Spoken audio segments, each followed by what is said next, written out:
প্রথমে কি আছে, এটা হচ্ছে কি টার্নিং টুল এন্ড ফেজিং টুল। হ্যাঁ, এটা হচ্ছে কি ম্যানুয়াল, এটা ম্যানুয়ালটার সাথে এটা মিলাই দেখেন, মাথাটা মিলে, জি স্যার। মিলে না। শুধু পার্থক্য কি, এটা হচ্ছে কি এটার মধ্যে বসানো ওয়েল্ডিং করে, আর এটা হচ্ছে কি ইনসার্ট ইনসার্ট হিসেবে আছে। আমি চাইলে যখন তখন চেঞ্জ করতে পারবো না। এগুলো বসানো তো তখন আমরা চেঞ্জ করতে পারতেছি এগুলো লাগবে। স্যার এটা তো 3 কোণা না? আর এটা এগুলো লাগবে। এগুলো turning tool, turning and facing tool অনেক রকমের আছে, ঠিক আছে। এটা অ্যাপ্লিকেশনের উপর, আপনি ফিনিশ দিবেন না রাফ দিবেন না সেমি ফিনিশ দিবেন সেটার উপর ডিপেন্ড করে। হচ্ছে বোতা হয় চোখা হয়, যদি ফিনিশ দেন তাহলে চোখা হবে।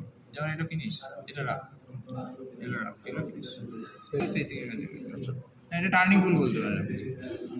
নরমালি হচ্ছে ফেসিং থেকে আলাদা করে বলে না, টার্নিং। আচ্ছা, তারপরে আসে হচ্ছে আর এটা রিলেটেড ইনসার্ট, এটা তো লেদার মেশিন।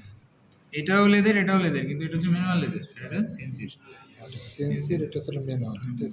ড্রিল, সেটা ড্রিল না, মানে ম্যানুয়ালে যা সেন্সিতেও তাই। এটা হচ্ছে কি ড্রিল, ড্রিলে হচ্ছে যেটা হয়, এটা হচ্ছে ম্যানুয়ালে কাজ করতে পারবে। এটা দিয়ে হচ্ছে, এটা নরমালি তৈরি করা হয় সিএনসিতে কাজ করে, এটা দিয়ে সিএনসিতে কাজ করতে পারবে, দুইটা দিয়ে সিএনসিতে কাজ করে। কিন্তু এটা হচ্ছে স্পেশালি তৈরি করা ইনসার্ট দিয়ে, যাতে করে হচ্ছে কি আমি সহজে হচ্ছে ইনসার্ট চেঞ্জ করে বারবার কাজ করতে পারি। এটা হচ্ছে ইনসার্টের ড্রিল, সরি ড্রিলের ইনসার্ট। আচ্ছা, তারপরে আসে হচ্ছে পার্টিং। এটা হচ্ছে পার্টিং টুল। পার্টিং টুলে কি হয়, এই যে পার্টিং টুলে এটা ম্যানুয়াল পার্টিং না, ম্যানুয়ালের পার্টিং দেখেন হচ্ছে এটার সাথে এটা ম্যাচ করে কিনা দেখেন। জি স্যার, ম্যাচ করে। এই শুধু মাথা টুক দেখেন, জি স্যার, শুধু মাথা টুক ম্যাচ করে স্যার। এইটা থেকে হচ্ছে এই শেপটা নিয়ে আসা। কি বলে স্যার? এটা হচ্ছে পার্টিং টুল, পার্টিং পার্টিং মানে যে ভাগ কেটে ফেলে দুটো ভাগ করে দিলাম না, এটা হচ্ছে কি পার্টিং এর কাজ। আচ্ছা, এখন দেখেন এটার মাথার মধ্যে পার্থক্য আছে। এটা মোর, এটা আমাদের কাছে কাটিং এর জন্য দেখা যায়। এটা হচ্ছে কি স্পেশাল, এটা এফিশিয়েন্ট বেশি। কেন এফিশিয়েন্ট? কারণ এটা যখন পার্টিং করবেন তখন এতটুকু মেটাল কিন্তু সে কাটে ফেলাবে, কিন্তু এখানে কম মেটাল কাটবে। এটা যত ছোট হবে তত বেটার। এটা পার্টিং এর কাজও করবে, এটা গ্রোভিং এর কাজও করবে। গ্রোভিং এর কাজের কাজ। তারপরে আসে হচ্ছে এটা থ্রেডিং টুল। থ্রেডিং এর হচ্ছে ম্যানুয়াল ছিল না, যে ভি টুল, তাই না? থ্রেডিং এর জন্য কি লাগে? ভি টুল। দেখেন এটাও তাই, এটাও তাই। এটা এদিক থেকে আসবে, এদিক থেকে, এটাও তাই। এটা হচ্ছে কি থ্রেডিং টুল। এই যে মাথাটা দেখেন ভি, এটার মাথাটাও দেখেন ভি এর মতো ছোট্ট করে ভি করে, এখানে একটা গ্রোভ আছে দেখছেন, আন্ডারকাট করে দেওয়া আছে জি স্যার। স্পেসের জন্য, হ্যাঁ, যাতে করে একটা ঢুকতে পারে।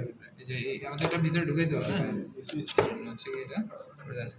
এটা স্পেশালি হচ্ছে এটা 60 ডিগ্রি, এটা যে অ্যাঙ্গেলটা, এটা অ্যাঙ্গেল হচ্ছে 60 ডিগ্রি, এখানে লিখে আছে 60 ডিগ্রি। এটা ফ্রন্ট, পরে যদি সময় পাই দেখাবো, এখানে 60 ডিগ্রি লিখে থাকে, এই বক্সে লিখে থাকে। এটা হচ্ছে কি 60 ডিগ্রি। আরেকটা বক্স আছে আমার, এটা V2, এটা 55, এটা V2, এটা 55 ডিগ্রি। এটা হচ্ছে কি বললাম কত দিন বোরিং টুল দেখে কিভাবে বুঝবো? বোরিং বারের সাথে আমার কাটিং টুল কোথায়? 90 ডিগ্রিতে, 90 ডিগ্রিতে না, এখানে 90 ডিগ্রিতে। এটার ইনসার্ট কাটিংটা এই বারের সাথে 90 ডিগ্রিতে বাইরের দিকে আছে, এটাও বাইরের দিকে আছে। শুধু পার্থক্য কি, এটা হচ্ছে একটা লেফট হ্যান্ড একটা রাইট, সেম, শুধু হচ্ছে এটাও ইনসার্ট। আর বোরিং টুল আছে এখানে, ভালো কথা আমি এটা বলতে ভুলে গেছি, এটা হোল্ডার লাগানো আছে, বুঝছেন? ওটা খুলে ফেলে বোরিং বারটা খালি এই যে এইটাই বোরিং করে আগা করে আছে, চেঞ্জ করা। এটা হচ্ছে এটা খুলে ফেলতে পারবেন। এখানে স্ক্রু, অ্যালান কিগুলো, অ্যালান বোল্টগুলো খুলে দিলে এটা চলে আসবে বাইরে। এটা যাই হোক, তাহলে হচ্ছে আপনার বোরিং টুল এবং ইনসার্ট এটা, হচ্ছে আমি ইনসার্ট চেঞ্জ করে নিয়ে কাজ করতে। তাহলে হচ্ছে কি বোরিং টুলের অ্যানালগটা জি ওইটা ওই নাটটা আপনারা সবাই বুঝছেন না? ভিডিওতে সিল ফোন নাম্বার